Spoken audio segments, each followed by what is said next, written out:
اللهم صل على سيدنا محمد يا رب صل وسلم دائما ابدا على حبيبي.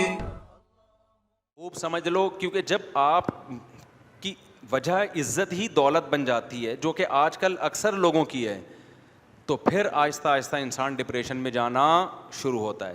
تو اس لیے کبھی بھی اس چیز کو, دولت کو, شہرت کو, صحت کو وجہ عزت مت بناؤ. ان کو سائڈ پہ رکھو, یوں سمجھو کہ جوتے کی نوک پہ رکھو. نہیں آ رہی بات سمجھ میں؟ دولت کو کس پہ رکھو؟ جوتے کی نوک پہ. لینڈ کروزر ہے, جوتے کی نوک پہ ہے. یہ وجہ عزت نہیں ہے آپ کی, نہیں ہونی چاہیے. صحت ہے, جوتے کی نوک پہ. سمجھ رہے ہو نا؟ اور کیا سواری ہے, وہ تو ہو گئی نا, لینڈ کروزر سواری تو روٹی تھوڑی ہوتی ہے وہ. خوراک ہے, جوتے کی بولو نوک پہ. کیا مطلب جوتے کی نوک پہ؟ بھائی دنیا مسافر خانہ ہے, کوئی دل لگانے کی چیز ہے یہ؟ کیا جوتے کی نوک پہ ہی ہے نا, یہ چھن جائے گی بھائی تھوڑی دنوں میں. تو دل ہی نہ لگاؤ, نہ اس کو وجہ عزت سمجھو. وجہ عزت کیا ہے؟ اللہ. جانا کس کے پاس ہے بھائی؟ اللہ کے پاس جانا ہے نا. تو دل کس سے لگاؤ؟ اللہ سے لگاؤ. حضرت مصعب ابن عمیر رضی اللہ تعالی عنہ اتنے ارب پتی تھے کہ مکہ میں جب گھر سے, جو دولت مند لوگ ہوتے ہیں نا, خوشبوؤں کا بھی استعمال بہت کرتے ہیں, بڑی مہنگی مہنگی خوشبو. غریب آدمی تو بیچارہ پسینوں میں ہی آتا رہتا ہے نا, تو وہ تو پسینہ ہی بھگاتا رہتا ہے نہا کے. جب آپ کا لیونگ اسٹینڈرڈ بڑھنا شروع ہوتا ہے, بڑھتے بڑھتے ایک وقت, میں تو گیا ہوں نا بڑے بڑے دولت مندوں کو دیکھا, ہر وقت خوشبوؤں کی دھونی. سعودی عرب میں خاص طور پر یہ بہت, عربوں میں خوشبوؤں کا بہت رجحان ہے, اور ایسی ایسی خاندانی خوشبوئیں وہ ہمیں یہاں نظر ہی نہیں آتی. تو کیونکہ یہاں ظاہر ہے اتنا پیسہ نہیں ہے نا لوگوں کے پاس, تو نظر کیسے آئیں گی؟ ٹھیک ہے نا. تو آپ حضرت مصعب ابن عمیر رضی اللہ تعالیٰ عنہ اتنے مالدار, ریشمی لباس پہنا کرتے تھے, خوبصورت بہت تھے. جب مکہ کی گلیوں میں نکلتے نا تو گلیاں خوشبو سے معطر ہو جاتی تھیں, لگتا تھا کوئی رائل فیملی کا بندہ یہاں سے گزر کے گیا ہے. لیکن آپ نے اس دولت کو وجہ عزت نہیں بنایا, کیونکہ آپ کو یہ بات سمجھ میں آ گئی تھی. نبی صلی اللہ علیہ وسلم پہ جب قرآن نازل ہوا کہ بھائی تم سب نے لوٹ کے خدا کے پاس جانا ہے, وہاں نہ درہم ہوگا, نہ دینار ہوگا, نہ دولت کام آئے گی, وہاں تمہاری نیکیاں کام آئیں گی. امن ہوا قانت آناء اللیل ساجدا وقائما یحذر الآخرۃ ویرجو رحمت ربی. اللہ نے فرمایا بھلا وہ شخص جو راتوں کو اللہ کے سامنے اٹھ کے اللہ سے دعائیں مانگتا ہو, آخرت کا خوف کرتا ہو, کیا اس کے برابر وہ شخص ہو سکتا ہے جو یہ سب کچھ نہ کرتا ہو؟ اتنی قرآن کی آیتیں, ہر جگہ عمل عمل عمل. کہیں بھی دولت کی فضائل بیان نہیں کیے گئے قرآن میں کہ دولت کی وجہ سے تم اللہ کی نظر میں بڑے بن جاؤ گے. اگر کسی کے پاس دولت ہے بھی تو وہ صدقہ خیرات کر کے تو بن سکتا ہے, ایک نیک عمل ہے نا, صرف دولت نہیں بنا دے گی اس کو اللہ کی نظر میں بڑا. اتنا زیادہ اس مضمون کو قرآن نے بیان کیا, یہاں تک کہ مشرکین مکہ, ان کا یہ خیال تھا کہ دولت اتنی ویلیویبل چیز ہے کہ نبوت بھی دولت مند کو ملنی چاہیے. تو نبوت ایک مسکین پیغمبر کو کیوں ملی ہے, غریب پیغمبر کو کیوں ملی ہے؟ اتنا ان کے دماغوں میں دولت کا تصور بیٹھ چکا تھا, جو آج بھی یہی ہے. تو قرآن نے کیا کہا؟ اہم یقسمون رحمت ربک, نبوت اللہ کی رحمت ہے, اس کے ٹھیکیدار تم تھوڑی ہو, تو ہم ہیں, ہم جس کو چاہیں گے دیں گے. تو اللہ نے دولت مند کو چھوڑ کر عرب میں جو سب سے غریب اور مسکین تھے نا, ان کو نبوت کے لیے سلیکٹ کیا. یہ ساری چیزیں مصعب ابن عمیر بولو دیکھ رہے تھے کہ اللہ کی نظر میں اصل کیا ہے؟ عمل ہے. تو جب ایمان لے آئے نبی صلی اللہ علیہ وسلم پہ, ظلم شروع ہو گیا آپ پر. جب نبی نے ہجرت کی, آپ نے بھی ہجرت کی, ہجرت کی وجہ سے سارا بزنس کیا ہو گیا؟ ٹھپ, تباہ و برباد ہو گیا. انصاری کے حوالے کر دیا نبی نے کہ بھائی اب ان کا تو ساری جائیدادیں وہاں رہ گئی ہیں, اب تم ان کی کفالت کرو. پھر غزوہ احد میں مسلمانوں کو شکست ہوئی, مصعب ابن عمیر اس میں شہید ہو گئے, جان دے دی اللہ کو. اب آپ بتاؤ ان لوگوں کو دولت چھننے سے ڈپریشن ہوگی؟ نہیں, کیونکہ انہوں نے وجہ عزت کس کو بنا لیا تھا؟ عمل کو. عمل کبھی نہیں چھن سکتا انسان سے جب تک خود ہی بدعمل نہ بنے. دولت تو بھائی آپ چاہ رہے ہوتے ہو کہ نہ چھنے, پھر بھی کیا ہوتی ہے, چھن جاتی ہے. کہتے ہیں نا, شاعر نے کتنا زبردست شعر کہا ہے, تو شاہوں کو گدا کر دے, گدا کو بادشاہ کر دے, اشارہ تیرا کافی ہے گھٹانے اور بڑھانے کو. بڑے بڑے بادشاہوں کو بھکاری بنا دیتا ہے اللہ تعالیٰ, کتنے واقعات ہیں. اور بڑے بڑے بھکاریوں کو اچانک کیا بنا دیتا ہے, بادشاہ بنا دیتا ہے. تو مصعب ابن عمیر رضی اللہ تعالیٰ عنہ نے قربانی دی, غزوہ احد میں شہید ہو گئے. کفن نہیں تھا پہنانے کے لیے. آئی بات سمجھ میں؟ کیا مالدار شہزادوں کی طرح زندگی گزارنے والے صحابی, بہت خوبصورت بھی تھے. عام طور پہ جب دولت ہوتی ہے نا تو چہرے پہ ایک رونق بھی آ جاتی ہے. بہت خوبصورت تھے. شہید ہو گئے تو جب قبر میں رکھا, قبر بھی اکیلی قبر نصیب نہیں ہوئی ہے, اجتماعی قبر. مجھے آپ بتاؤ, انسان موت کے بعد تو چاہتا ہے نا کہ کم از کم قبر اپنی ہو. کیا خیال ہے؟ قبر بھی نہیں بھائی, قبر بھی کیا ہے, آج بھی غزوہ احد میں پوری ایک اجتماعی قبر ہے. نبی نے زیادہ تر کو اسی ایک قبر میں دفن کیا. تو جب ان کو لٹایا تو کفن ہی پورا نہیں آ رہا.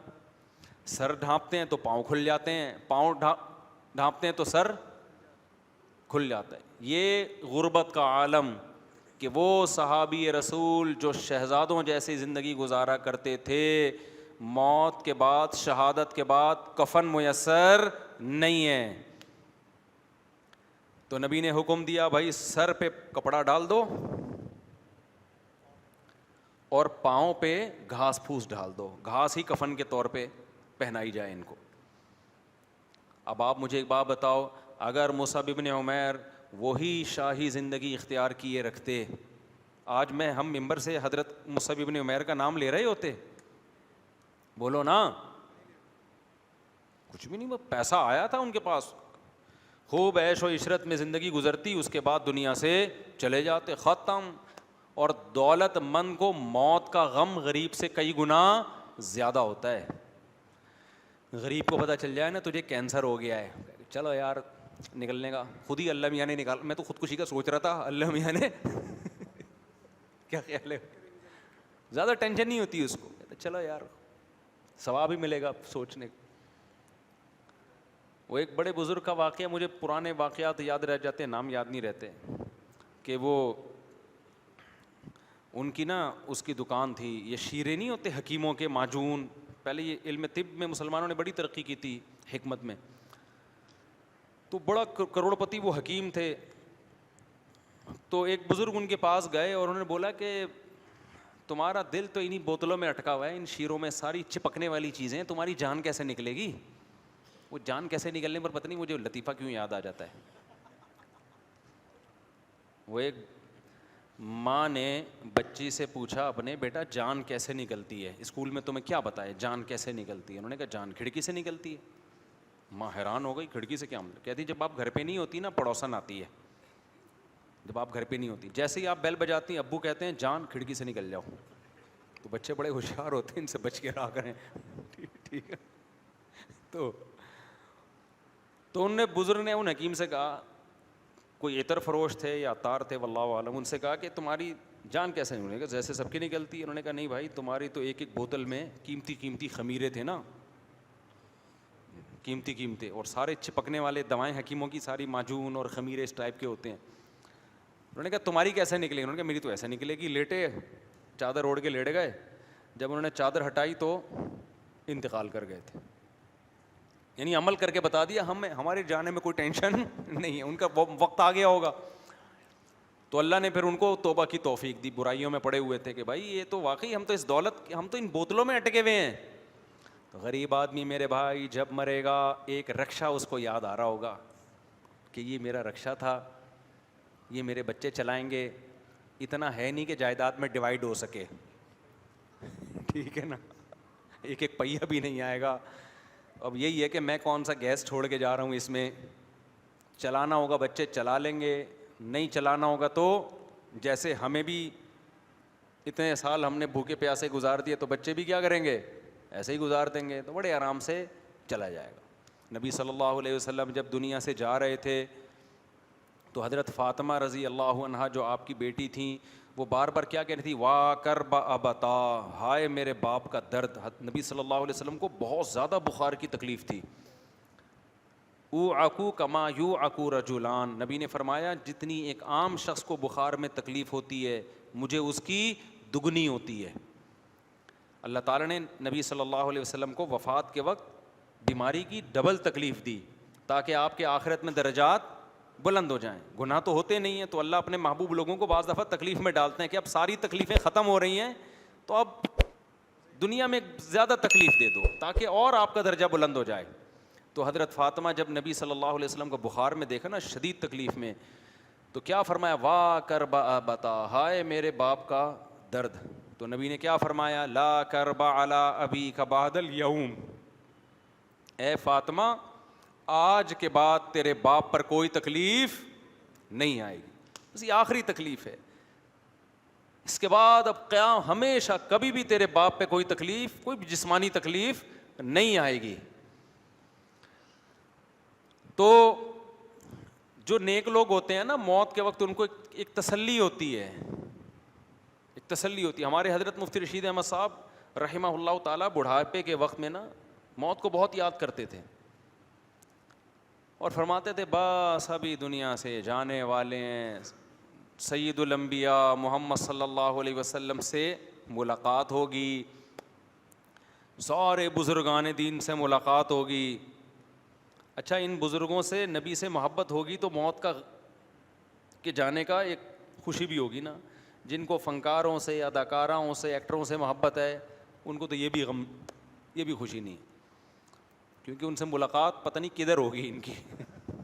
ٹھیک ہے، محبت خدا کی قسم بہت بڑی نعمت ہے، بہت بڑی نعمت. عمل سے زیادہ ویلیو شریعت میں محبت کی ہے کہ آپ کو محبت کس سے ہے. دیکھو کچھ لوگ برائی سے بچتے ہیں، عادت ہوتی ہے ان کو بچنے کی، لیکن برائی سے نفرت نہیں ہوتی ان کو، ویسے ہی بچ رہے ہوتے ہیں. اس سے بہتر وہ ہے جو برائی سے نفرت کرتا ہے اگرچہ برائی اس سے ہو جاتی ہے، لیکن یہ پھر بھی اس سے بہتر ہے. یہ نہیں کہ آپ نفرت کر کے برائیاں کرنا شروع کر دیں، میرا مطلب کمپیئر کرنا ہے. دل کی عمل کی ویلیو شریعت میں جسمانی عمل سے زیادہ ہے. محبت کرنا، نفرت کرنا یہ جسمانی عمل ہے، دل کا عمل ہے، دل کا عمل ہے. تو اسلام یہ کہتا ہے کہ جس سے محبت ہوگی نا قیامت میں ہوگے اسی کے ساتھ، اگرچہ بدعملی کی سزا کھانے کے بعد ہوگے، لیکن اگر محبت نہیں ہے تو پھر اس کے ساتھ نہیں ہوگے آپ، چاہے کتنی نیک عمل کر لو. نہیں آ رہی بات؟ تو نیک لوگوں سے محبت، پیغمبروں سے محبت، صحابہ سے محبت، محدثین فقہاء سے محبت یہ حل کی چیز نہیں ہے. آج ہمارا جو ایک لبرل طبقہ ہے نا اس کا بڑا مسئلہ بدعملی نہیں ہے، اس کو کافر سے محبت مسلمان سے زیادہ ہو گئی ہے. وہ کہتے ہیں یار کاش ہم امریکہ میں پیدا ہو جاتے، یار گوروں والی لائف ہوتی ہے ہماری. اگرچہ وہ جمعہ بھی پڑھتے ہیں، سمجھ رہے ہو، ٹوپی بھی پہنتے ہیں، عید کے دن نہاتے بھی ہیں، عمل کے لحاظ سے مسلمان ہیں، لیکن ان کی سوچ کیا ہے کہ کامیاب کون ہے؟ انگریز کامیاب ہے، محبت اس سے ہے، یہ زیادہ برباد ہے. اور ایک ہے پیدا امریکہ میں ہوا، سارے اسٹائل انگریزوں والے. دل کہتا ہے کاش میں مکہ مدینہ میں پیدا ہو جاتا یار، کاش میں اسلامی ملک میں پیدا ہو جاتا. کہاں پیدا ہو گیا؟ برائیوں میں لگ گیا اور لگا ہوا ہے برائیوں میں. لیکن اس کی سوچ کیا ہے کہ کاش ایسا نہ ہوتا. خدا کی قسم یہ دوسرا پہلے سے اللہ کی نظر میں افضل ہے. ابے کیا ہو گیا، کیوں سمجھ میں نہیں آ رہا؟ بات کھچڑی پک گئی ہے بیان کی، کہاں سے لے کے چلے تھے ادھر ادھر. ہم نے کون سا کوئی ایم اے اسلامیات کا پیپر دینا ہے؟ اچھی بات ہے، جتنی ہو جائے اچھا ہے نا. سمجھ رہے ہو کہ نہیں سمجھ رہے؟ ہمارے حضرت کا ایک اور واقعہ سناتا ہوں. ہمارے حضرت کی جو زمینوں سے آمدن آتی تھی نا، تو حضرت بہت بڑا حصہ بھی پورا مجھے یاد نہیں، 1/3 تھا، 2/3 تھا، کتنا وہ سارا صدقہ کر دیتے تھے. تو ایک دفعہ حضرت کو خیال ہوا کہ میں ایسا کرتا ہوں 2/3 صدقہ کر دیتا ہوں، 1/3 اپنے پاس رکھ لیتا ہوں. یعنی پہلے 1/3 رکھ رہے تھے، پوری مجھے اسپیسیفک کیلکولیشن یاد نہیں ہے. تو کیونکہ ہمارے حضرت کے بہت سارے مریدین ہیں جنہوں نے یہ واقعہ سنا ہوگا تو وہ میری کریکشن کریں گے کہ بھائی اتنا نہیں، وہ اتنے فیصد تھا. تو بھائی اصل واقعہ مجھے یاد رہ گیا، وہ مقدار یاد نہیں ہے. تو میں پہلے ہی بتا رہا ہوں وہ مقدار کم کم زیادہ ہو سکتی ہے. تو حضرت نے ارادہ کیا کہ میں 2/3 کیا کرتا ہوں صدقہ اور 1/3 اپنے پاس رکھوں گا. لیکن حضرت کہتے ہیں مجھے خیال آیا کہ 1/3 اگر میں نے رکھا اور اس کو بیچ کے آمدن کم ہوئی, تھوڑے دنوں کے بعد کچھ مالی حالات آنا شروع ہوئے, تو مجھے خیال ہوا ہوگا کہ یار وہ جو میں نے 2/3 کیا کاش نہ کرتا. آئی بات سمجھ میں؟ تو نیکی کر کے خوشی کے بجائے دل میں کیا ہوگی؟ ندامت. یہ دل کیا ہو رہا ہے؟ خراب. یہ جو دل ہے نا کہ یار کاش میں یہ نیکی نہ کرتا, یہ زیادہ برائی ہے. فرمایا کم نیکی کر لو, کم صدقہ کر لو. اور کم ہمارے حضرت کا کم ہمارا بہت زیادہ سے زیادہ تھا وہ, تو کم کر لو تاکہ بعد میں یہ ہو کہ کاش زیادہ کر دیتا. نہیں آئی بات؟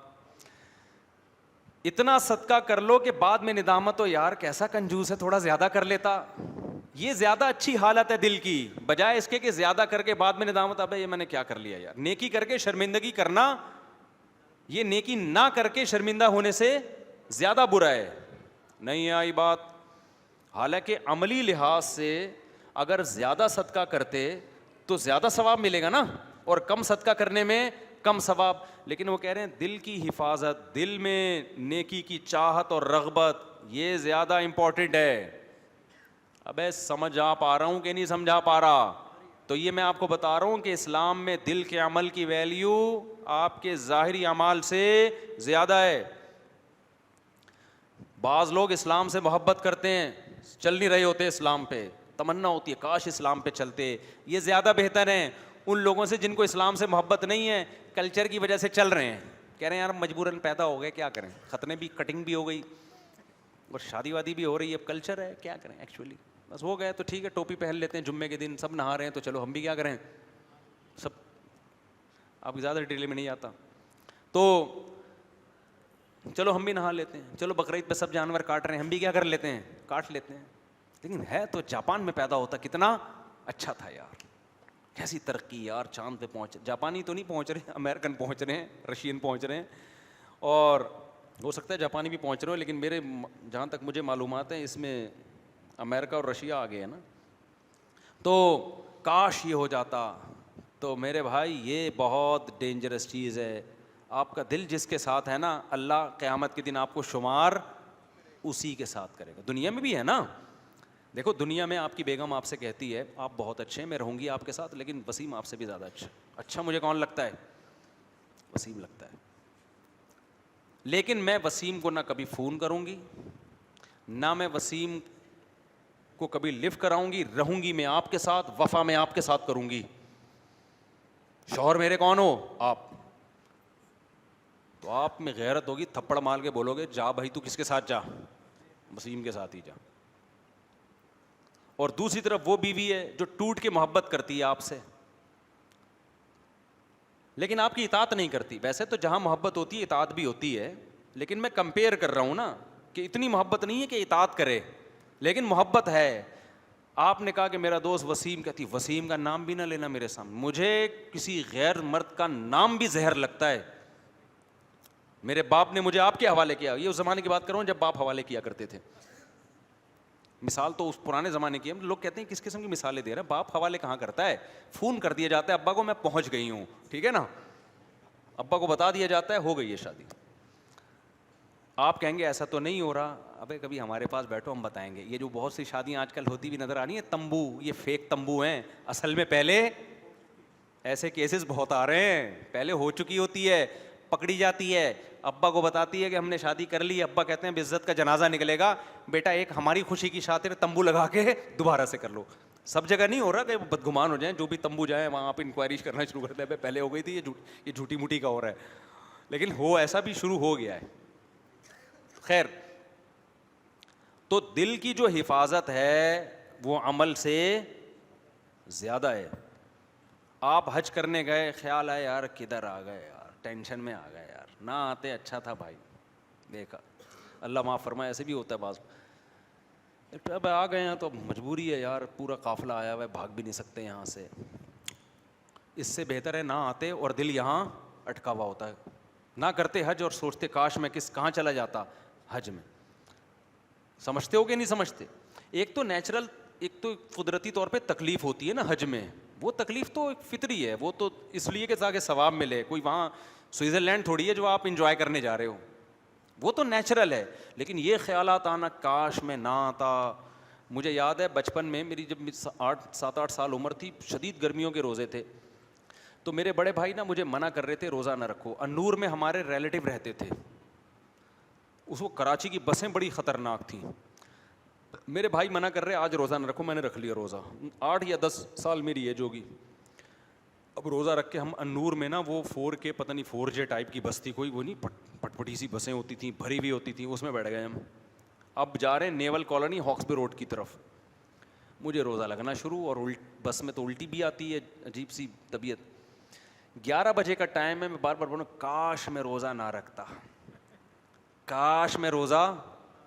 میرے بڑے بھائی نے ایک دفعہ برداشت کر لیا, میں نے کہا کاش یار آج میں روزہ نہ رکھتا. بھائی صاحب نے برداشت کر لیا, بچہ ہے بھائی. دوسری دفعہ پھر میں نے کاش یار میں روزہ نہ رکھتا. مجھے یہ واقعہ یاد رہ گیا. ہو سکتا ہے میرے بڑے بھائی صاحب کو یاد نہ ہو. اب میں کھڑکی کے پہ بیٹھا ہوا ہوں سیٹ پہ, بھائی صاحب نے میرا خیال کیا اس کا روزہ ہے, بچہ ہے, تو اس کو کھڑکی والی نا تاکہ ہوا آتی رہے. یہ بہت بڑی نعمت ہے کراچی کی بسوں میں, ہوا کا وینٹیلیشن کا کوئی انتظام ہو. اچھا اس میں بھی آتی ہے, ادھر سے نکلتی کہیں سے بھی نہیں ہے بس میں.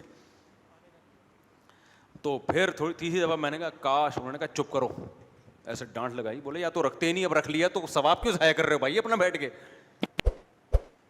یا تو رکھتے ہی نہیں اور رکھ لیا ہے تو پھر بار بار کاش میں یہ, تو اس سے تو نہ روزہ ملے گا نہ ٹینشن ہی ٹینشن ہے, ثواب بھی نہیں ملے گا. تو وہ واقعہ مجھے یاد رہ گیا کہ بھائی واقعی جب آپ نے رکھ لیا ہے تو یہ کہنا کہ کاش میں نہ رکھتا, اس سے بہتر واقعی یہ کہ نہ رکھتے اور سوچ ہوتی کاش میں رکھ لیتا. کیونکہ مجھے فرض تو نہیں تھے نا, فرض روزے میں آپ کے پاس آپشن نہیں ہے کاش میں نہ رکھتا یا رکھتے, تمہارے باپ کو بھی رکھنا پڑے گا, وہ تو فرض نفل کی بات, میرے لیے تو نفل تھا وہ. تو حقیقت میں بات بالکل ٹھیک ہے کہ وہ عبادت جسے کرنے کے بعد ندامت ہو کہ کاش میں نہ کرتا, اس سے بہتر ہے عبادت نہ کرتے اور تمنا ہوتی کہ کاش ہم کر لیتے. تو یہ بات آئی کہاں سے جو اصل چل رہی تھی, جو میں نے ٹرن مارا ہے, میں آپ کو بھی ہمارے جیسے ہی ہو گئے, جو میں اصل بات لے کے چلا تھا نا. کیا حضرت مفتی رشید احمد صاحب کا جو واقعہ میں سنا رہا تھا نا, اسی پہ سنا رہا تھا کہ وہ صدقہ, یہ تو دل کی بات آئی کہاں سے. ٹاپک تو میرا یہ چل رہا تھا کہ بعض دفعہ سیاستاً شو مارنی پڑتی ہے, لیکن دھوپ ہے کالے بال, وہ تو جہاد میں جھوٹ موٹ کا تمبو. ابے نہیں یار, وہ سارا ٹاپک یہ کمپٹیشن. اصل بات یہ چل رہی تھی کہ کمپٹیشن کی وجہ سے لوگ ٹینشن میں جاتے ہیں. ہاں حضرت مصعب بن عمیر کا واقعہ سنا رہا تھا کہ آپ نے کرنا کیا ہے کہ اپنا ہدف پیسے کو بنانا نہیں ہے, جوتے کی نوک پہ رکھنا ہے. مسافر خانہ ہے بھائی, دنیا کیا ہے, مسافر خانہ ہے. جوتے کی نوک پہ رکھو, کماؤ پیسہ, کس نے منع کیا ہے, رکھو کہاں اس کو, جوتے کی نوک پہ ہے. ٹھیک ہے. ہاں میں بتا رہا تھا کہ جان نکلنے کا نا, کہ دولت مند جو ہے نا, دولت مند, اس کا دل کہاں اٹکا ہوا ہوتا ہے. اب آپ بتاؤ جس کے بحریہ ٹاؤن میں کروڑوں کے 10 پلاٹ ہوں, موت کا فرشتہ آ جائے کہ چلیں جی اس سلسلے میں حاضر ہوا ہوں میں, فوراً خیال آ گیا یار کل میں نے سودا کیا, کروڑوں کروڑوں روپے کی جائیدادیں ہیں یار, یہ کس سلسلے میں آ گئے یار تم, کوئی اور سلسلے میں نہیں آ سکتے تھے تم, کیا خیال ہے کہ یار کسی اور سلسلے میں حاضر. پہلی دفعہ میں نے فرشتہ دیکھا ہے, وہ بھی اس سلسلے میں آیا ہے. سنا تھا فرشتوں کے بارے میں, بارشیں برساتے ہیں, یہ کرتے ہیں, وہ کرتے ہیں, کبھی کبھار جان بھی لے لیتے ہیں, کچھ اور سلسلے میں حاضر ہو جاتے. ٹینشن ہوگی کہ نہیں ہوگی. ہم لوگ دولت میں نا ان لوگوں کو دیکھ رہے ہوتے ہیں جو ہمیں خوش نظر آ رہے ہیں, جن سے دولت چھننے کا ٹائم آیا, ان پہ جو قیامت گزرتی ہے وہ ہمیں نظر نہیں آتی. وہ تو واقعات ہم دیکھتے ہی نہیں ہیں.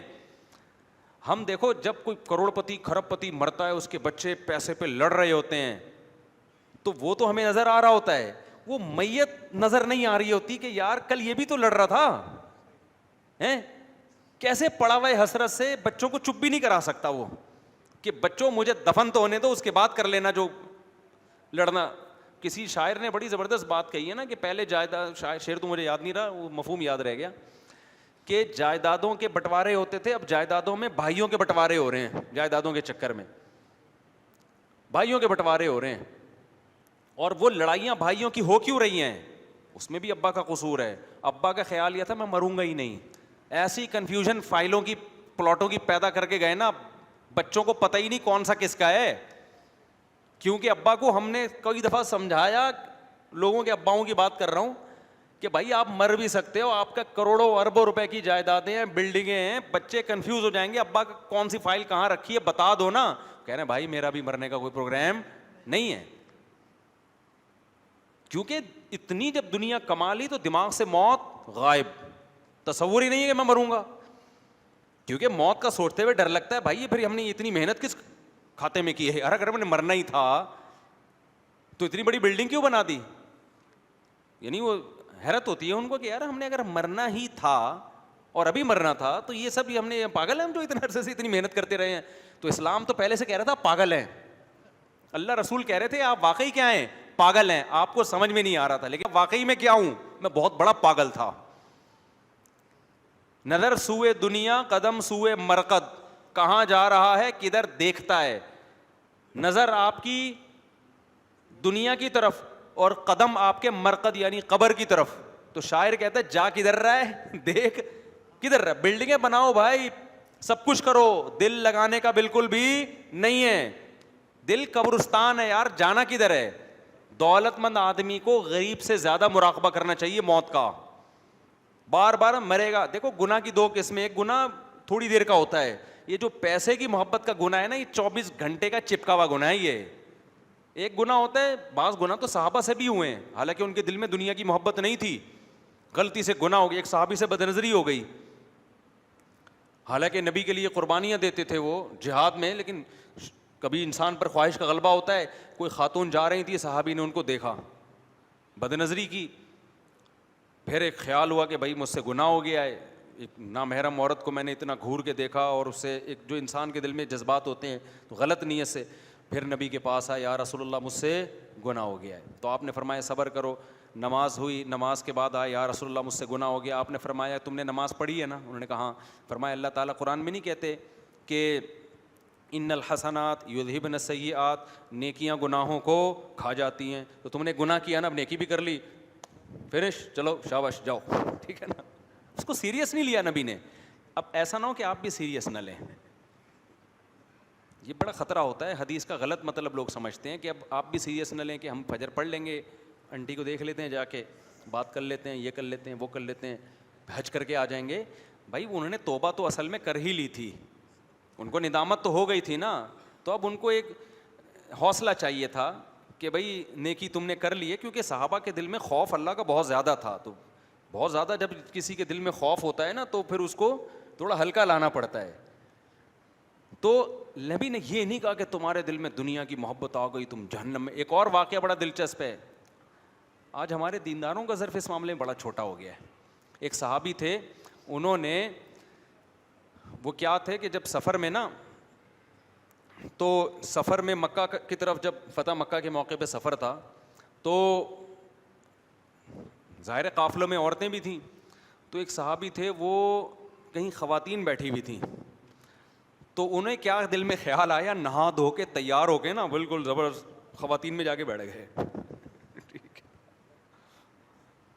ایک انسان کو ہوتا ہے عورت کو دیکھ کے کہ یار میں ذرا ان کے سامنے اچھا لگوں. تو رسول اللہ صلی اللہ علیہ وسلم نے ان کو دیکھ لیا اور پوچھا کہ آپ یہاں کیا کر رہے ہیں. ان کو بڑی شرمندگی ہوئی کہ بھائی خواتین میں میرا کوئی کام ہے نہیں. تو وہ شرم کی وجہ سے نا وہاں سے غائب ہو گئے, اور کہتے ہیں کہ میں پھر نبی کے سامنے کبھی نہیں آیا شرم کی وجہ سے. مجھے بڑی شرم آئی نا کہ بھائی یہ مرد ہوں اور خواتین میں, اور ظاہر ہے ان کی ایک انسان پہ بعض دفعہ خواہش کا غلبہ آ جاتا ہے کہ وہ کہتا ہے یار میں تھوڑا سا لیڈیز میں کیا لگوں, اچھا لگوں. یہ چھوٹی موٹی خطائیں صحابہ سے بھی ہوئی ہیں. اب ان کو غیرت تھی نا, نبی سے آنکھ ملاتے ہوئے شرم آ رہی ہے کہ بھائی کیا بولیں گے, تم مرد ہو اور خواتین میں کیوں بیٹھے ہوئے تھے تم. آج کل کے کیا اب بتاؤ, آج کل کا مرد میں غیرت ہی ختم ہو گئی نا. بیوٹی پارلر میں مرد لیڈیز کو تیار کر رہا ہے اور پھر یوٹیوب پہ اپنی ویڈیوز بھی ڈال رہے ہیں. یار آپ کے دوست نہیں کچھ آپ کو کہتے ہیں ابے تو کیا کام کر رہا ہے یار, تو کچھ اور کر لے بھائی, کچھ اور کام کر لے. یہ لڑکیوں پہ جچتا ہے کہ بیوٹی پارلر اور میک اپ شیک اپ, تم مرد ہو کے عورتوں کو تیار کر رہے ہو. اصل غیرت جب ختم ہو جائے نا تو غیرت کی کوئی ایسی لیب نہیں ہے جس میں غیرت کو ٹریس کیا جا سکے, یہ محسوس کرنے کی چیز ہے.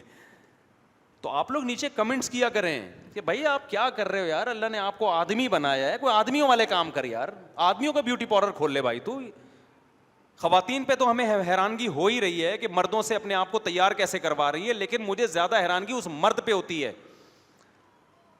دیکھو زنا کرنا ایک الگ چیز ہے, بدکاری کرنا الگ چیز ہے, وہ بھی بڑا جرم ہے, لیکن کھلے عام آپ لیڈیز کو تیار کر رہے ہو اور یہ آپ کا پیشہ ہے, یہ آپ بتا رہے ہو کہ میں مرد نہیں ہوں, ورنہ عورت ڈرتی ہے آپ کے پاس بیٹھتے ہوئے.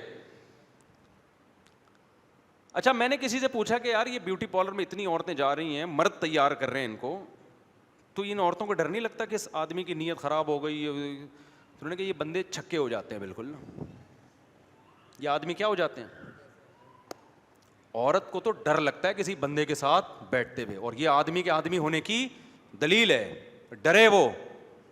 صحیح ہے, سمجھ میں آ رہی ہو, اس کو خوف پیدا ہو گیا بھائی یہ بندہ ہے.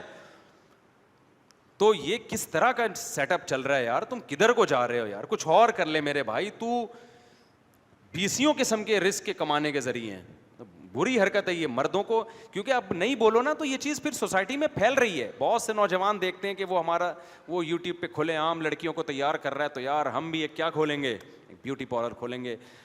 لیکن اگر سوسائٹی میں اس کے خلاف احتجاج ہوتا رہے تو مرد کو شرم آئے گی, بھائی یہ تو سوسائٹی میں ذلیل ہو گیا ہے, ہم نے اپنے آپ کو ذلیل نہیں کرنا ہے. تو اس لیے میں تھوڑا سا آپ کو موٹیویٹ کر رہا ہوں کہ کچھ تو نیچے کمنٹس کیا کرو نیگیٹو, کیا بھائی تو بندوں والے کام کر, کیا کر رہے تو یہ آدمیوں پہ سوٹ نہیں کرتی یہ چیزیں, سمجھتے ہو کہ نہیں سمجھتے ہو. تو عورت سے زیادہ نا مرد کو غیرت دلانے کی ضرورت ہے. اچھا خیر, تو وہ صحابی بیٹھے تو نبی صلی اللہ علیہ وسلم کو, اب وہ ان کو شرم آ رہی ہے نبی سے. جب یہ نبی صلی اللہ علیہ وسلم واپس مدینہ آئے تو یہ جو صحابی تھے نا, یہ نبی صلی اللہ علیہ وسلم کا گزر ہوا تو انہوں نے فوراً نماز کی نیت باندھ لی. غیرت تھی نا صحابی رسول میں, غیرت تھی کہ بھائی شرم آ رہی ہے کہ لوگ کیا کہیں گے, کہ بھائی میں خواتین میں جا کے اور تیار ہو کے بال وال بنا کے نا سیٹ ہو کے بیٹھ. اب ان کو شرم آ رہی ہے پیغمبر سے, اپنی غلطی کا احساس ہو گیا تھا ان کو, غیرت تھی تو احساس کیا ہو گیا ان کو, بھائی مجھے نہیں کرنا چاہیے تھا ایسے. تو رسول اللہ صلی اللہ علیہ وسلم کے بھی کتنے پیارے اخلاق تھے, کتنا بڑا ظرف تھا. نبی نے یہ نہیں کیا کہ اسی موقع پہ آؤں گے کہ یہ تو بالکل اسلام سے خارج ہو گئے ہیں, ان میں تو غیرت ختم ہو گئی ہے, یہ اب یہ کیا تلوار اٹھائیں گے, جہاد کیا کریں گے. نہیں بھائی, ان کو پتا تھا, آپ صلی اللہ علیہ وسلم کو پتا تھا ان کے دل میں اللہ اس کے رسول کی محبت ہے, آخرت کی محبت. یہی ہے ایک شیطان نے وقتی طور پر ایک ورغلایا اور ایک مسٹیک بولو ہو گئی, اور وہ مسٹیک بھی کی بیس بھی کوئی غلط نہیں تھی, بذات خود ایک مردانگی تھی. تو مرد کی اللہ نے ایک عورت کی طرف اٹریکشن رکھی ہے, لیکن اس کا ایک جائز طریقہ رکھا ہے, ایک ناجائز طریقہ ہے. تو نبی صلی اللہ علیہ وسلم نے, آج میں ہمارے استاذ یہ واقعہ بتا رہے تھے ہمیں کہ آج کے دور میں اپنے کسی بندے سے اس طرح کی مسٹیک ہو جائے تو کیسا سوسائٹی میں اس کو جینے نہیں دیا جاتا. اسلام دیکھتا ہے کہ بھائی اپنوں سے غلطی ہو رہی ہے تو وہ اپنائیت سے فوراً نکل نہیں جاتے, اور غیروں میں دو چار خوبیاں آ جائیں تو اپنے نہیں بن جاتے وہ. تو نبی صلی اللہ علیہ وسلم کے اخلاق دیکھیں آپ. وہ صحابی جو ہے نا پھر مسجد نبی میں انہوں نے نیت لمبی باندھ لی نماز کی, بھائی جب بھی تشریف لے جائیں گے تو میں سلام پھیروں گا. آپ صلی اللہ علیہ وسلم وہیں بیٹھ گئے اور آپ نے فرمایا طول ما شئت فإننا ننتظرک. صحابی کا نام ذہن سے نکل گیا, فرمایا کہ جتنی لمبی نماز پڑھ لو ہم ادھر ہی بیٹھے ہوئے آپ کے انتظار میں, آج ملاقات ہو کے رہے. سمجھتے ہو کہ نہیں سمجھتے, تو وہ ایک الگ بات ہے. لیکن آج جو دنیا کی محبت کا جو جرم ہے نا, خدا کی قسم یہ ان جرموں سے کئی گنا بڑا ہے, کہ جو پلاٹوں سے دل لگا لیا اور بلڈنگوں سے دل لگا لیا اور دولت سے دل لگا لیا اور مرنے کے لیے تیار ہی نہیں ہے. وہ صحابی جن سے یہ مسٹیک ہوئی نا, جیسے ہی میدان جہاد قائم ہوتا کود پڑتے میدان جنگ میں, کہ بھائی جنت پہ تھوڑی اس کو ترجیح دیں گے, صحیح ہے نا. ایک صحابی کھجور کھا رہے ہیں اور ادھر میدان جنگ ہے, انہوں نے کھجور کی رغبت تھی تو کھا رہے تھے نا, انہوں نے کہا کہ شہادت سامنے ہے, جنت سامنے ہے, اور یہ کھجور کا تھیلا ختم میں بہت ٹائم لگے گا, اتنا ٹائم میں جنت کے حصول میں ضائع نہیں کر سکتا. محبت کس سے تھی؟ محبت آخرت سے تھی. دل کو ٹھیک کرو میرے بھائی, سب سے پہلے عمل بھی ٹھیک کرو, لیکن دل کی ٹھیک ہونے کی ویلیو عمل سے زیادہ ہے. تو اسی لیے نبی صلی اللہ علیہ وسلم نے جو دنیا سے دل اٹکانے کو, تعمیر پہ پیسہ خرچ کرنے کو سب سے برا پیسہ قرار, یہ نہیں کہ ناجائز ہے, جتنی چیزوں پہ آپ پیسہ خرچ کرتے ہو اس میں سب سے کم تر کیا ہے؟ حدیث میں آتا ہے سب سے بدترین چیز جس پہ پیسہ خرچ ہونا وہ تعمیر ہے, کنسٹرکشن کا کام. اب یہاں حدیث کا مطلب, جن کو حدیث نبی کے مزاج سے واقف نہیں ہے نا, ہو سکتا ہے وہ حدیث سنیں, ریفرنس یاد کریں اور بولیں حرام ہے. حرام نہیں ہے, یہ بالکل ایسے ہے جیسے حدیث میں آتا ہے سب سے بدترین صف مردوں کی پچھلی صف ہے. اب آپ نے کہا چونکہ بدترین صف ہے لہذا میں پچھلی صف میں کھڑا ہی نہیں ہوں گا, جماعت چھوڑ دوں گا میں. تو بدترین کا مطلب کیا ہے؟ ثواب تو ملے گا میرے بھائی, آپ پچھلی صف میں بھی کھڑے ہو کے نماز پڑھ رہے ہیں, جماعت کا ثواب ملے گا, پورا ثواب ملے گا, لیکن اولین کے مقابلے میں وہ سب سے کم تر. کوشش کرو آگے جانے کی. تو حدیث کا مطلب کیا ہے کہ بدترین چیز جس پہ پیسہ خرچ ہو وہ کیا ہے؟ تعمیر. کیا مطلب؟ باقی چیزوں کی نسبت. خوراک پہ خرچو بدترین نہیں ہے, لگ رہا ہے باڈی پہ. سواری پہ خرچو بدترین نہیں ہے, لگ رہا ہے آپ کے کام آ رہی ہے, فوراً کیش ریزلٹ مل رہا ہے. تعمیر پہ جتنا خرچ ہو رہا ہے وہ آپ کیش نہیں کرا رہے, کیونکہ آپ کی زندگی تھوڑی ہے اور جو سریا آپ نے ڈالا اس کی زندگی بہت لمبی ہے. تو اتنا سریا ڈالنے کی کیا ضرورت؟ اتنا پیسہ سریا تو ڈلے گا ظاہر ہے, نہیں تو مر جائیں گے لوگ, اگلی نسل. لیکن آپ نے اتنی انویسٹمنٹ کروڑوں اربوں کی کر دی جبکہ آپ کی زندگی کیا ہے؟ تھوڑے دن کی ہے. اس لیے بدترین کہا اس کے مقابلے میں. سمجھتا نہیں ہے نا بات کو. یہ مطلب نہیں ہے کہ خرچ نہ کریں اس پہ, تعمیر پہ بھی کریں. جو کنسٹرکشن کا جن کا کام ہے ان کا تو بزنس ہی یہی ہے. کھوپڑی شریف میں بات آ رہی ہے کہ نہیں آ رہی ہے؟ تو اس لیے میرے بھائی ڈپریشن, اسٹریس, اس سے نکلنا ہے نا, دنیا کو کیا سمجھو, جوتے کی نوک پہ رکھو سالے کو. سالہ بھی بولا کرو دنیا کو, اپنے سالے کو برادر نسبتی بولا کرو, ذرا مہذب لفظ ہے, بردر ان لا بولا کرو, اور دنیا کو کیا بولا کرو؟ سالہ. تو خیر جلدی سے بات کو سمیٹ کے ختم کروں کہ مالدار کی جان نکلنا کیا ہے میرے بھائی؟ مشکل. تو ذرا سوچ لیا کرو کہ آج تو آپ کو وہ دولت مند نظر آ رہا ہے, اتنا پیسہ, اتنی دولت, اتنے بینک بیلنس اور یہ عزت, یہ شہرت. کل میرے بھائی مرتبہ بھی دیکھ لو. لیکن عبرت کی آنکھیں انسان کی ایسی بند ہوتی ہے کہ پھٹے پہ جنازہ پڑا ہوا ہوتا ہے اس دولت مند کا, پھر بھی اس کمبخت کی دولت نظر آ رہی ہے. جو وہ چھوڑ کے جانے والا ہے نا, جو دنیا نے منہ موڑا ہے, وہ بندہ پھر بھی نظر نہیں آ رہا ہوتا. نہیں ہے بات, بلکہ اس کی تعریفیں ہو رہی ہوتی ہیں. یار ماشاء اللہ انکل نے بڑا پیسہ کمایا تھا یار, انکل ایک کامیاب زندگی گزار کے گئے ہیں, یہ جتنے پلاٹ بلڈنگیں دیکھ رہی ہیں نا, انکل نے اتنی سی عمر میں اتنا کچھ کما لیا. حالانکہ افسوس کی بات ہے یار, انکل نے اتنا کمایا, سب چھوڑ کے چلے گئے. پہلے زمانے میں لوگ ان باتوں پہ رویا کرتے تھے, اب ان باتوں پہ کیا کر رہے ہیں؟ فخر. اتنا کما کے گئے ہیں, ابے تب چلے ہی گئے تو کیا فائدہ بھائی؟ سمجھ میں نہیں آ رہی بات. تو اب تو کمایا وہی ہے, مائیکل جیکسن ہی آتا ہے میرے سامنے, تو زبردست مثال ہے نا اس. ابے اتنا بڑا ڈانسر تھا نا, تو مرا کیوں؟ مجھ سے تو مائیکل جیکسن قیامت میں ملے گا, میں سب سے پہلے تو مرا کیوں مجھے یہ بتا. تو جب اتنا ساری دنیا سے پوچھو, سب کہہ رہے ہیں مائیکل جیکسن کامیاب تھا. جس سے پوچھو, امریکن سے پوچھو, کہہ رہے ہیں سکسیسفل آدمی تھا. موٹیویشنل اسپیکر سے پوچھو, بولے اسٹرگل کی اور عزت بھی حاصل کی, شہرت بھی حاصل کی, اور صحت بھی ایسی خاندانی کہ میں اور آپ اس صحت کا تصور نہیں کر سکتے. تین ہی چیزیں ہوتی ہیں, عزت, شہرت, صحت, تینوں چیزیں مل گئیں, کامیاب. موٹیویشنل اسپیکر سے پوچھو بھائی مائیکل جیکسن کامیاب. 7 کامیاب آدمیوں کی علامتیں ساری کی ساری کس میں پائی جاتی تھیں؟ مائیکل جیکسن میں. کتاب ہے نا 7 کامیاب لوگوں کی علامتیں, وہ ساری کس میں تھیں بھائی؟ اب 7 ہیں, 14 ہو گئی ہیں. کتابیں تو نئی چھپتی رہتی ہیں نا. تم بتاؤ یار, واسطے تم یونیورسٹی پڑھتے ہو ہیں, 7 ہی ہیں نا کامیاب لوگوں کی. 7 کامیاب لوگوں کی نہیں, سوری, کامیاب لوگوں کی 7 علامت. 7 انگریز کہتا ہے کہ 7 ایسی صفات ہیں جو ہر کامیاب آدمی میں وہ 7 صفات ہوتی ہیں, تو اس بیس پہ وہ کیا ہوتا ہے. تو مائیکل جیکسن میں غریبیاں بھی تھیں کچھ 7 کے علاوہ. 7 تو تھیں اس کے علاوہ. تو انگریزوں سے پوچھو گے کامیاب, رشین سے پوچھو گے کامیاب, جیپنیز سے پوچھو گے بولیں گے کامیاب آدمی, مجھ سے پوچھو گے میں بولوں گا کامیاب تھا تو مرا کیوں ہے. کامیاب تھا تو مرا تو یار کیا ہو گیا, اب تو ختم نا سب. اتنی اسٹرگل, اتنی محنت کے بعد اتنا بڑا شو ہونے والا تھا, وہ تو قدرت ہونے دیتی. آخری شو مجھے یاد ہے 2009 میں ہمارے دوست, ہمیں 2007 تھا پتہ نہیں 9 تھا, دوست ہمیں بتاتے تھے مفتی صاحب مائیکل جیکسن کا بہت بڑا شو ہونے والا ہے, کروڑوں اربوں روپے کے ٹکٹ بک گئے. اور ایسے دوست احباب نا بتا رہے ہوتے تھے. اگلے دن میرے دوست ہیں یہاں سلمان ہیں, ہماری پرانی دوست, انہوں نے بتایا مجھے صاحب مائیکل جیکسن کا انا للہ ہو گیا. میں نے کہا اچھا, کہہ رہے ہاں وہ. میں نے کہا کیسے, کوئی مرڈر ہوا ہوگا کیونکہ اتنا صحت مند آدمی ڈاکٹروں کی ٹیم لے کے گھوم رہا ہے, گردے شاپروں میں ڈال کے گھوم رہا ہے کہ میرا یہ والا گردہ خراب ہو گیا تو وسیم کا گردہ لگا دو, فلانے کا گردہ لگا دو. پتے میں پتھری پر گورنمنٹ کی طرف سے پابندی تھی مائیکل جیکسن کے, جو ہمیں یعنی ہم تو اپنے الفاظ میں تعبیر کر رہے ہیں نا. چھینکنے پر پابندی, چھینکے گا ڈاکٹروں سے سوال ہوگا قیامت کے دن, کیونکہ اتنے پیسے تمہیں دے رہا ہے تو پھر چھینک کیوں آ رہی ہے اس کو. قیامت کے دن بھی سوال ہوگا نا, کیونکہ ڈاکٹر تو پیسے لے رہے ہیں نا. آخرت میں اللہ بھی تو پوچھے گا نا کہ تم نے پیسے کس بات کے لیے.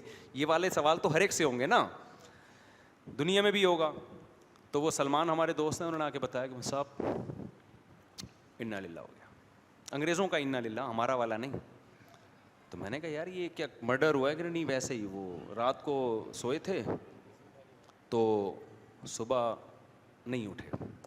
میں نے کہا کوئی وجہ تو ہوگی میرے بھائی, اے سی بند ہو گیا تھا, جنریٹر کھلا رہ گیا تھا. ہمارے یہاں تو یہی ہوتا ہے نا, جنریٹر کھلا رہ گیا, گیس بھر گئی. ہمارے یہاں بہت سارے لوگ اس طرح مرے ہیں, اچھے بھلے صحت مند, جنریٹر کھلا رہ گیا تھا اس وجہ سے, یا کوئی زلزلہ آیا تھا, چھت گر گئی تھی, کیا ہوا کیا تھا. انہوں نے کہا پتہ ہی نہیں چل رہا ہوا کیا. میں نے کہا ڈاکٹر چھٹی پہ تھے اس دن. نہیں بھائی ڈاکٹر بھی چھٹی پہ نہیں تھے, سویا ہے, پولیس سے بھی نہیں اٹھا. تو مجھے مائیکل جیکسن سے کچھ نہیں ہے بھائی, ہمیں تو اپنا نہیں پتا آخرت میں ہمارا کیا ہوگا. کوئی شو نہیں مار رہے, ہمیں کیا پتا ہمارا کیا ہوگا آخرت میں. آج یہاں ممبر پہ بیٹھ کے بڑی بڑی باتیں کر رہے ہیں. میرا مقصد تو اپنے آپ کو بھی سمجھانا ہے اور آپ کو بھی سمجھانا. دنیا خدا کی قسم دل لگانے کی جگہ نہیں ہے. اس سے بڑا احمق اور گدھا دنیا میں پیدا نہیں ہوا جو ان دیواروں اینٹوں سے دل لگاتا ہے. اس لیے پیسہ کماؤ جوتے کی نوک پہ رکھ کے, آئی بات سمجھ, ایسے رکھو نوک, بکو بھی نہیں اس پیسے کی خاطر, جھوٹ بھی نہیں بولو. بولا یار ہم اس کو تو جوتے کی نوک پہ رکھتے ہیں, لہذا جھوٹ بھی نہیں بولیں گے پیسہ کمانے کے لیے. کیا خیال ہے بھائی؟ بلکہ پیسہ کمانے کے لیے غیر اخلاقی کام بھی نہ کرو. بعض کام ناجائز ہوتے ہیں, بعض ناجائز نہیں ہوتے, غیر اخلاقی ہوتے ہیں. اب دکاندار جو ہے نا روڈوں پہ آ کے کسٹمر کو گھیر رہے ہیں, یہ غیر اخلاقی کام ہے بھائی. تم نے دکان کھول لی, شٹر اوپر کر دیا, سب کو پتا یہ تمہاری شاپ ہے, روڈ پہ آ کے لوگوں. اب ہوٹلوں میں دیکھ لو نا, آپ جا رہے ہوگے ایک دم روڈ بلاک کرنا شروع کر دیں گے, تنگ ہو جاتا ہے انسان, گاڑی چلانا مشکل ہو جاتا ہے. جائز ہے یہ تھوڑا, کیا ہے غیر اخلاق. تو ایسے موقع پہ ہوٹل کے مالک کو چاہیے بھائی, ہم نے ہوٹل کھول لیا, بورڈ لگا لیا, یہاں ہمارے یہاں بہترین بکرے دستیاب ہیں, نہاری دستیاب ہے, جو بھی ہے پبلسٹی کریں, پیسہ لگائیں ایڈورٹائزمنٹ پہ. اس کے بعد آپ بندہ آ جائے ٹھیک ہے, نہیں آئے, پیسہ زیادہ نہیں آ رہا تو لوگ بولے یار جاؤ لوگوں کے گھر جا کے ان کو نکال کے لاؤ. آپ بولو یار ہم یہ کام ہم نہیں کرے گا, عزت کے ساتھ کمائیں گے. لوگ کہیں گے پھر پیسہ نہیں آئے گا. بولو پیسہ ہماری جوتے کی بولو نوک پہ. ہائے ہائے ہائے ہائے ہائے, اللہ کرے یہ کھوپڑی میں یہ باتیں آ جائیں. بولے پیسہ ہمارے کس پہ ہے, جوتے کی نوک پہ. آ گیا ٹھیک ہے, نہیں تو بھاڑ میں جائے, کیا کرنا ہے کما کے, روٹی تو مل رہی ہے نا. سمجھتے ہو کہ نہیں سمجھتے؟ تو کمپٹیشن ہے جس کی وجہ سے انسان کس میں جا رہا ہے, اسٹریس میں, ڈپریشن میں. اس کمپٹیشن کو کیا کرو, ختم. دوسروں کی دولت دیکھو ہی نہیں بھائی, اس نے کتنا کما لیا. آپ بولو یار اللہ نے مجھے میری اوقات سے زیادہ نہیں بلکہ بہت زیادہ دیا ہے. یار ہم تو یاد ہے ہمیں اپنا زمانہ, اپنے مسائل بتانے نہیں چاہیے انسان کو, ٹھیک ہے نا. لوگ کہتے ہیں اپنی باتیں شروع کر دیتے, مولوی صاحب ہم تو جب مدرسے سے فارغ ہوئے ہماری اتنی تھوڑی سی تنخواہ تھی, اس میں پہلی شادی نہیں جچتی تھی, 2 کی تو بات بھی کرتا ہوا آدمی اچھا نہیں لگتا تھا. ہم 4 کی باتیں کر رہے تھے اس وقت, اور اتنی خوش زندگی. لوگ میرے سے میری تنخواہ پوچھتے تھے. ایک دن ایک صاحب میرے گھر میں آئے, ان دنوں میں بڑے دولت مند تھے, دوستی تھی میری, تو وہ کوئی کام تھا نا گھر میں مینٹیننس وغیرہ کا. جب وہ آئے تو انہوں نے میرا گھر دیکھا, اتنا چھوٹا, چھوٹے 2 کمرے. یہ بات پرانی بات ہے. وہ جو تھے نا وہ میرے گھر آیا, بولے یار مفتی صاحب اتنے چھوٹے چھوٹے 2 کمرے آپ کے گھر کے میں گزارا. اور بچے کتنے تھے ٹوٹل, کتنے تھے؟ تو بچوں کی ان اہلیہ سے میرے 5 بچے, 3 میرے 2 جہیز والے, 5 بچے اس گھر میں رہ رہے تھے. جب اس نے کہا نا کہ یار اتنے چھوٹے گھر اور اتنا سا کچن, اتنا سا واش روم کیسے گزارا, تو اس کے بتانے کے بعد مجھے تھوڑا سا ہلکا سا وہم ہوا کہ چھوٹا گھر ہے, ورنہ خدا کی قسم میں یہ سمجھ رہا تھا میری یہ اوقات نہیں ہے. اب آپ یہ نہ سمجھو کہ ہم کوئی غریبوں کے خاندان میں پیدا ہوئے ہیں, صحیح ہے نا. ممکن ہے کسی کے ذہن میں آئے کہ اصل میں غریبوں کے خاندان میں پیدا ہوئے تو وظاہر ہے وہ جھگیوں سے نکل کے شاید. تو مجھے یاد ہے ہمارے حضرت نے تربیت ایسی کر دی تھی, میری ہوئی نہیں ہوئی لیکن ان کی باتیں ایسی تھیں. ہمیں وہ 2 چھوٹے چھوٹے لگ رہے تھے, میری اوقات سے کیا ہیں. تو میں نے کہا یہ کیسی باتیں کر رہا ہے یار, اور اس کا اتنا بڑا گھر. تو میرے ذہن میں یہ آیا کہ اللہ کا کتنا بڑا فضل ہے, اللہ نے مجھے اس جیسا نہیں بنایا. اللہ نے مجھے اس جیسا, اب وہ دوست کو پتہ نہیں چلے گا پرانا قصہ ہے کہ اللہ کا شکر ہے اللہ نے مجھے اس جیسا نہیں. اتنے بڑے گھر میں رہ رہا ہے پھر بھی خوش نہیں ہے. اور ہمارا اتنا چھوٹے چھوٹے سے 2 کمرے تھے, اور مجھے یہ تھا کہ 5 بچے کے الحمدللہ 2 ستیلے بھی رہ رہے ہیں اس میں, سمجھ رہے ہو نا. تو میرے ذہن میں تھا کہ جو ہے کیا نام ہے, ایک کمرہ بچوں کے لیے ہو گیا, ایک گھر والوں کے لیے ہو گیا, اور کیا چاہیے یار. 2 ایک ایکسٹرا کمرہ بچوں کے لیے اللہ نے الگ سے دے دیا. ہمیں تو اس پہ خوشی ہو رہی تھی, دل سے کہہ رہا ہوں, یعنی اوپر سے نہیں کہہ رہا. اور میں اس وقت نظر بد سے بچنے کی دعائیں پڑھتا تھا کہ اللہ مجھے نظر بد سے بچائے یار, اللہ نے مجھے اتنا دے دیا. نہیں آئی بات سمجھ میں, کیونکہ میں کہتا تھا یار لوگوں کی تو ایک بیوی ہے, میری کتنی ہے ٹوٹل 2 ہیں. سمجھ رہے ہو نا, ٹوٹل 2, اور دونوں کی رہائش کا بندوبست اللہ نے دے دیا. اتنا خوش تھا میں, اب بھی ہوں الحمدللہ. پہلے بھی, اب تو خیر بہت پہلے سے, وہ 12 کروڑ والی بات تو غلط ہے, لیکن پہلے سے کافی بہتر حالات ہو گئے. سمجھتا نہیں ہے نا بات کو. تو ہم تو بھائی دیکھتے ہی نہیں تھے. آپ کہہ سکتے ہیں اصل میں شہرت تو تھی نا اس وقت, تو شہرت بھی نہیں تھی میرے بھائی اس وقت تو. اچھا پھر ہم شادی بھی ایسے موقع پہ کر رہے ہیں کہ یار اور بچے آ جائیں. بچے بھی نہیں ہم نے روکے, ہم نے کہا یار جب بڑے ہوں گے تو اللہ, جب ابھی انتظام کیا تو وہی ہو گیا. جیسے جیسے بچے بڑے ہوتے گئے اللہ نے گھر کا بھی سائز بھی کیا کرتا کر دیا, بڑا کر دیا. تو یہ تو خود بخود ہوتا ہے ساری چیزیں. تو حضرت کے بچے جب بڑے ہو گئے تو حضرت کہتے ہیں ان کی شادیوں کی عمر ہوئی, تو حضرت کہتے ہیں میں نے سوچا کہ اب ان کی شادیاں بھی کرنی ہیں. دیکھو پیسے ہیں نہیں اور بچوں کی شادیاں بھی کر رہے. یہ جو بیٹھا ہوا ہے نا سامنے ہمارا بھانجا واسے, تمہارے بڑے بھائی کا نام کیا ہے؟ رافع. 8 سال اس کو فارغ ہونے میں لگیں گے, اس کے بعد عالم بنے گا, پھر مفتی بنے گا, اس کے بعد کہیں کمانے کی سوچے گا. ابھی سے اس کے ابا نے اس کی شادی اپنے خرچے پہ کر دی ہے. نہیں آئی بات سمجھ میں؟ کیوں؟ کیونکہ ان کے ابا اور میں جو ہے نا ایک ہی ساتھ پلے بڑے ہیں, ایک ہی شیخ سے بیعت ہوئے تھے, دونوں ایک ہی دن میں. تو جو ہماری کھوپڑی میں جو سافٹ ویئر حضرت نے انسٹال کیے, ان کے ابا کی کھوپڑی میں وہ والے سافٹ ویئر انسٹال ہوئے ہیں. تو آپ دیکھ لو اچھا والا پلا پلا ہے. ابھی اس کی بھی شادی نکاح ہو گیا, رخصتی باقی ہے, حالانکہ کما کچھ بھی نہیں رہا. یہاں بیٹھا ہوتا ہے کیمرے کی یوں کر رہا ہے, یونیورسٹی پڑھ رہا ہے. بعض لبرل لوگ کہیں گے اچھا بچوں کو برباد کر دیا. برباد نہیں کیا بھائی, کیا کر رہا ہے؟ یونیورسٹی میں پڑھ رہا ہے. اور ابا نے ہوم اسکولنگ کے ذریعے گھر میں پڑھایا ہے. اسکول نہیں بھیجا تھا ان کو 8ویں یا 9ویں تک, 9th کلاس میں پھر کہیں بورڈ کا امتحان دلوانے کے لیے بھیجا. سارا گھر میں پڑھایا. یونیورسٹی میں پڑھ رہا ہے ماشاء اللہ. ابھی 1 آدھ سال میں انجینئر بن جائے گا. سمجھتے ہو کہ نہیں سمجھتے؟ تمہارے بھی آنا شروع رشتے بیٹا. تو اس کا تو ہو گئی ہے بھائی. اب اس کی میں دوسری کی بات نہیں کروں, اس کی سانس مجھے مارے گی پکڑ کے.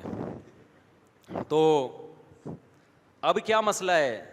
تو ہم تو دیکھ رہے ہیں یار ہمارے وہ دوست بھی ماشاء اللہ خوش ہیں, اور جو ہمارے دوسرے اسکول کے دوست تھے نا جو کہتے پہلے اپنے پاؤں پہ کھڑے ہوں گے, ایکچولی پہلے یہ ہوگا, اب تک وہ کنوارے چھڑے چھاٹ گھوم رہے ہیں ان میں بہت سے. اب سالے تم بڑھاپے میں بچے پیدا کر کے یار تم چھوڑ دو, رہنے دو, اب 2-4 سال کی بات ہے, چھوڑ دو. بچوں کی خوشیاں کب دیکھو گے؟ تو کیا زندگی اپنے لیے عذاب بنا دیا یار. موٹیویشنل اسپیکر کہتے ہیں نا پیسہ ہی سب کچھ نہیں ہوتا, پھر وہ یہ بات بتانے کے 2.5-3 لاکھ روپے لے رہے ہوتے ہیں. تو واقعی پیسہ ہی سب کچھ نہیں ہوتا.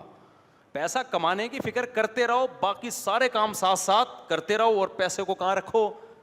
جوتے کی نوک پہ. عزت کے ساتھ کماؤ, آ گیا ٹھیک ہے, نوٹ چھاپو. ہم تو کہتے ہیں مسلمان زیادہ پیسہ کمائے, اس سے دین کو بہت فائدہ ہوگا. اور کماؤ یار, ڈبل کر دو. ایک تاجر ملے مجھے, انہوں نے کہا میری کروڑوں کی آمدن ہے تو میں اب مزید بزنس نہیں بڑھانا چاہتا. میں نے کہا آپ کا تو دماغ ہی صحیح نہیں کام کر رہا. کہہ رہے مجھے کیا ضرورت ہے. میں نے کہا ضرورت تو کروڑوں کی بھی نہیں ہے, ضرورت تو آپ کی 10-15 ہزار میں جو ضرورت جس کو شریعت کہتی ہے وہ پوری ہو جائے گی. تو آپ 2-3 کروڑ منتھلی کما رہے ہو, اس کی بھی ضرورت نہیں ہے. کیا ضرورت ہے ہزار گز کے بنگلے, روزانہ گاڑیاں چینج کر رہے ہو, کیا ضرورت ہے. کہتے ہیں پھر کیوں ڈبل کر دوں. میں نے بس ختم کر رہا ہوں. میں نے کہا اس لیے کرو کہ اتنا پیسہ جب مسلمان کے پاس ہوگا تو اس سے اسلام مضبوط ہوگا, ملک مضبوط ہوگا. ہم نے پاکستان کو بھی تو مضبوط کرنا ہے کہ ہمارے حکمرانوں تو جو کرنا تھا کر لیا. ہم بھی اگر غریب ہو جائیں گے تو حکمران بھی غریب, عوام بھی غریب, ملک کا بیڑا غرق. تو پیسہ میں نے کہا آپ اپنے لیے قوم کے لیے کماؤ نا میرے بھائی, دین کے لیے کماؤ, ملک کے لیے کماؤ. تو میں نے کہا پلاننگ کرو, ڈبل ہو جائے یہ.